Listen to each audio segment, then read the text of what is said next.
11 సీట్లు. ఇప్పటికి కూడా జ్ఞానోదయం రాదా నీకు? ఎందుకు ప్రజలు ముఖం మీద కొట్టారు? ఎన్ని దుర్మార్గాలు చేస్తే రైతుల దగ్గర నుంచి, పేద ప్రజల నుంచి, ఆత్మహత్యల దగ్గర నుంచి అన్నిట్లో నువ్వు రాష్ట్రాన్ని అప్పులు పాలు చేసేసి భ్రష్టు పట్టించిన తర్వాత ఇంకా నువ్వు వచ్చేసి రోడ్ల మీద తిరిగి 9 నెలలు కాలే ప్రభుత్వం వచ్చి, 9 నెలలు కాలే. నువ్వు ఈ విధంగా డ్రామాలు వేయటం ఎవరు సహించే పరిస్థితి లేదు ఇది. అందుకని నేను ఒకటే చెప్తుండా, ఇటువంటి ఆపేసేసి ఏదన్నా ఉంటే చర్చ. ఆ రోజు మీ కాకానికి వద్దనంటే ఏం చెప్పాడు అగ్రికల్చర్ మినిస్టర్?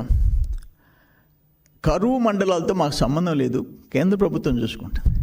అంటే నాకు అర్థం కాలే. కరువు మండలాలు మనం దగ్గరుండి ఆ సెంట్రల్ గవర్నమెంట్కి విజ్ఞప్తి చేసి ఆ టీముని తీసుకొని వచ్చి వాళ్ళ రిపోర్ట్స్ పంపించి కేంద్ర ప్రభుత్వం మీద ప్రెషర్ పెట్టి ఆ రైతులను ఆదుకునే ప్రయత్నం రాష్ట్ర ప్రభుత్వం చేయదా? నీ రోల్ అది. లాస్ట్ టైం కేంద్రం నుంచి ఎలాంటి సహాయం తీసుకునేదానికి నువ్వు ప్రయత్నాలు చేయలే.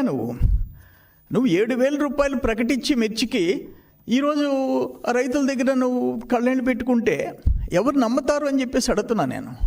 అందుకని ఇది నేను ఒకటే అడుగుతుండా, జరిగిన అగ్రికల్చర్ డిపార్ట్మెంట్లో లాస్ట్ 5 ఇయర్స్లో మా 5 సంవత్సరాలు 14 నుంచి 19, 19 నుంచి 24 నువ్వు ఎవరిని పంపిస్తావో చర్చికి?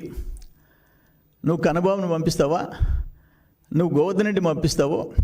అధికారికంగా పంపించు. నువ్వు చేసిన పాపాలన్నీ బయట పెడతాం. ఢిల్లీ సీఎం ప్రమాణ స్వీకారోత్సవానికి యూపీ సీఎం యోగి ఆదిత్యనాథ్